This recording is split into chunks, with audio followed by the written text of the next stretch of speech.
You ever get fired before you're new? Chair gets warm and wonder how fast a life can flip from dream, job to war crime? My name is Sloan Avery, and this is why the CEO who axed me on day one now signs his unemployment checks with the hand I left him. Smash subscribe and hold tight, because this confession rides elevators all the way to the basement. I walked into Halcyon Analytics on a Monday so bright it hurt. The kind of Chicago morning where the lake smells alive and the L tracks rattle like bones in a cup.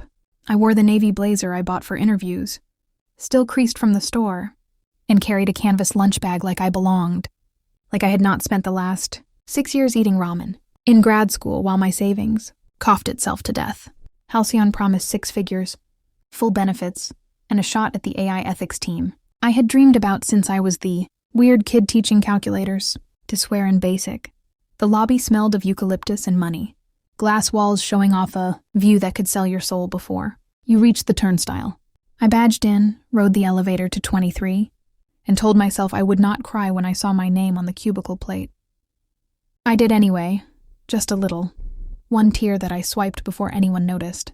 By lunch, I had been escorted out by security, cardboard box in hand, password killed, email gone, my future deleted faster than a browser history. The reason? Cultural mismatch, they said. Like personality is a sweater you can return when the color clashes. Man, you have no idea how fast hope curdles into something you can pour over ice and serve cold. But let me back up, because revenge needs context the way fire needs oxygen. And I handed them both without knowing. I was raised in a town so small the Walmart was considered tourism.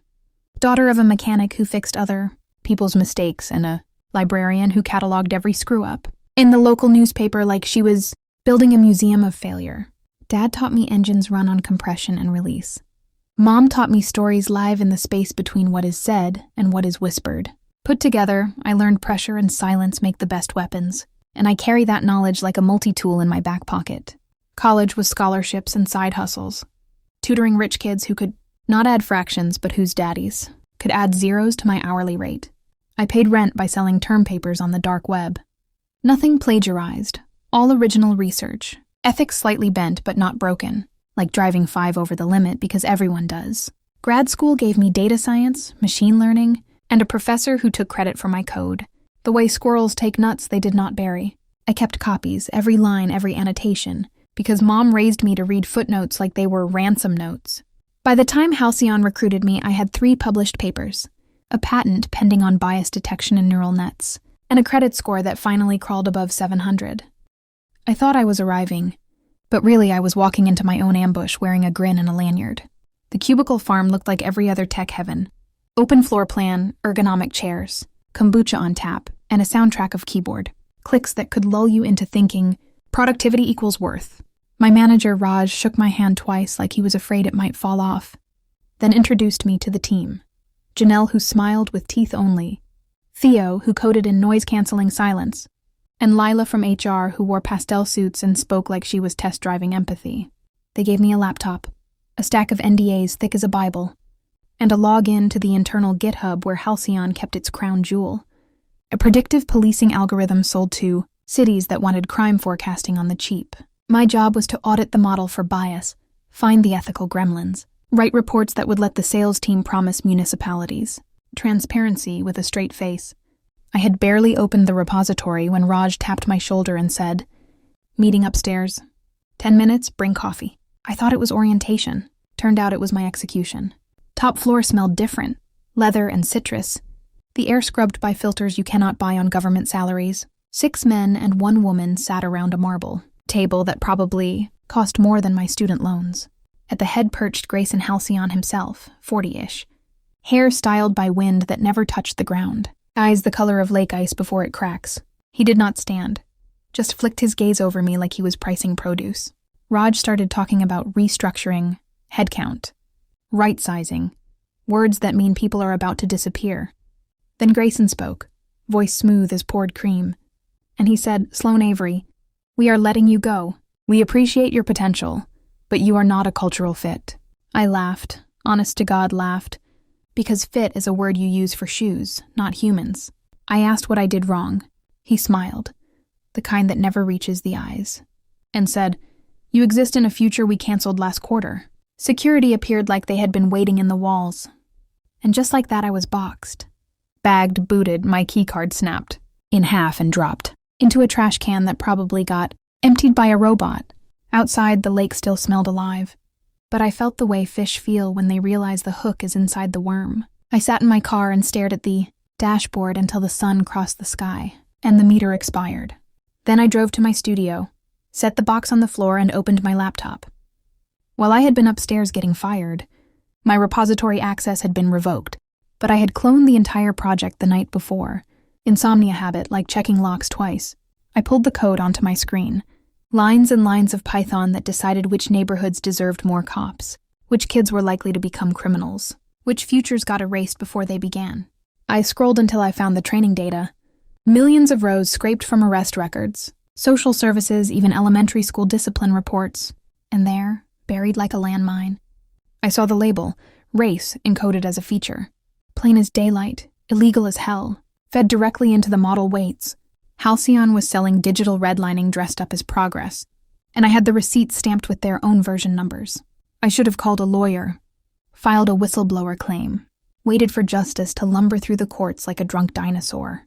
Instead, I opened a spreadsheet and started math, because numbers have never betrayed me the way people do. Here's the part where you learn. I am not just a girl with a grudge. I am the girl who read corporate filings for fun during tax season, who noticed Halcyon had been bleeding venture cash, who knew investors get jumpy when ethics violations knock on the door right before an IPO. I also knew Grayson owned 32% of the company, a stake worth maybe $80 million on paper, but paper burns if you hold the match long enough. I spent the next 6 weeks building a side project. I called Mirror, an algorithm that scrapes public data and scores companies on discriminatory risk, spit out in pretty charts even a senator could understand. I fed Halcyon's model into Mirror like offering a cannibal its own finger. And the score came back blood red, 92 out of 100, basically a neon sign flashing "Sue me." Then I bought domain names. Halcyon Uncovered. Algorithm apartheid, data-driven racism, every variation I could think of for $5 a pop. I built a website in one night. Clean design, academic language, footnotes longer than the article, and I published the code. The bias metrics, the corporate emails, I had backed up automatically to my personal cloud because IT forgot to kill sync before they axed me. I launched at 3 a.m., posted the link on Reddit, on Blind, on Twitter, tags journalists follow like bloodhounds. Then I went to bed and waited for the bang. It took 14 hours. By lunch, the post had 10,000 upvotes. By dinner, it hit mainstream media. And by the next morning, Grayson was trending next to words like scandal, probe, lawsuit. Stock price for the parent holding company dipped 12%. Then 20%, then free fall. Investors demanded emergency calls. City councils froze contracts. And Lila from HR issued a statement that sounded like it was wrung through a lawyer's rag twice. I watched from my couch, pickles purring on my lap, eating cereal for dinner, and feeling the high you get when the roller coaster tips over the first hill and, there is no climbing back. 3 days later, the board fired Grayson with cause, which means no golden parachute, just the door and maybe a lawsuit for dessert. I should have stopped there, claimed victory, moved on to a new job, new life, new skin. But revenge is a meal that keeps growling, and I realized I was still hungry. I hired a lawyer, not for whistleblowing, but to incorporate a shell company called Avery Analytics Holdings. Then I filed quiet paperwork with the SEC, indicating I was accumulating shares of Halcyon on the open market, while the price bled. I used every dime of severance, every student loan refund, even the emergency credit card, because I knew the company would not die. Not yet, not with city contracts, locked in for years and insurance that covers legal fees like Band-Aids on bullet wounds. When the stock hit $8 down from $40, I owned 7%. When it hit $5, I bought more. By the time it stabilized at $3.50, I controlled 32%. Same as Grayson once held. Only his was worth millions and mine cost pennies on the dollar of his failure. I did not announce myself. Just voted by proxy, nominated a new board, hired a CEO who actually answered my emails, and scheduled a shareholder meeting for the week before Christmas, the same week Halcyon usually throws its lavish holiday party on the 42nd floor of a building that now had my name on the lease without anyone noticing. I sent Grayson an invitation, gold lettering on black stock, dress code apology casual. He showed up, because ego is a drug stronger than fentanyl. And he walked into the ballroom wearing the same lake ice eyes but a cheaper suit, the kind you buy when your assets freeze. The room hushed when I stepped onto the small stage. Blazer navy but now tailored. Shoes that cost more than my first car. Pickles embroidered on the lining because loyalty matters. I tapped the mic, smiled the way he once smiled at me, and said, "Thank you for coming, Grayson. I wanted you to see what cultural fit looks like from the inside." Then I played a video on the widescreen. Security footage of him laughing while he told Raj, "Fire the girl." Save the narrative, audio. I pulled from the company's own conference system that backed up to a server. I still had admin rights on because IT forgot I set the schedule. The room filled with gasps. Then silence so heavy you could hear the champagne fizz die. I stepped closer, looked him dead in the eye, and said, "You fired me because I did not fit your culture. Lucky for you, I bought the whole damn culture, and I am renovating." Security appeared, but this time they escorted him out, his hand shaking when he signed the termination paperwork. I slid across the podium like a priest sliding a confession. 72% ownership means you sign whatever I put in front of you, and you say thank you while you do it. The aftermath tastes like metal and mourning. I sleep fine mostly, except when I dream of that first day, the way hope felt in my throat before it turned to bone. Pickles sits on the windowsill of an office that used to be Grayson's. Watches lake water the color of forgiveness if forgiveness could be bought and sold in shares. I hired back the people who were let go for mismatch, paid them bonuses from the settlement pool, and I deleted the biased algorithm line by line, replaced it with open source code that anyone can audit, anyone can challenge. We still sell predictions, but now we also sell the keys to the kitchen. Because secrets are what turn food into poison. Sometimes reporters ask if I feel bad for destroying a man's legacy. I tell them legacy is a word the powerful use to wallpaper over the cracks they leave in other people's lives. And I am just the girl who brought a sledgehammer to the party. Last month I got a postcard, no return address, postmark from somewhere in Oregon where the ocean eats rock. On the front is a photo of a lighthouse at dusk. On the back a single sentence in handwriting. I recognize because we used to share crayons. You won, but the light still goes out eventually. I keep the card pinned above my desk like a warning flare, because revenge is not a finish line, it is a circle. And I am walking it with my eyes open and my shoes tied tight. If you listen closely on windy nights, you can hear the beam sweep across water, counting seconds between flashes, reminding me that every tower built to keep ships safe is also built on bones of the ones who crashed before. So here I stand, owner of the company that once owned me, richer on paper than Grayson will ever be again. And still I check the locks twice. Still I back up my data. Still I wait for the next knock on the door.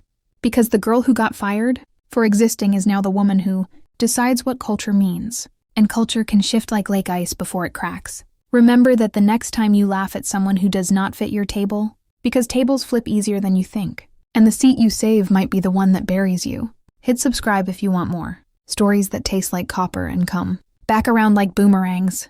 And drop a comment with the moment you realized silence can buy stock options. Just make sure you are ready to pay the price when the market opens on your own life.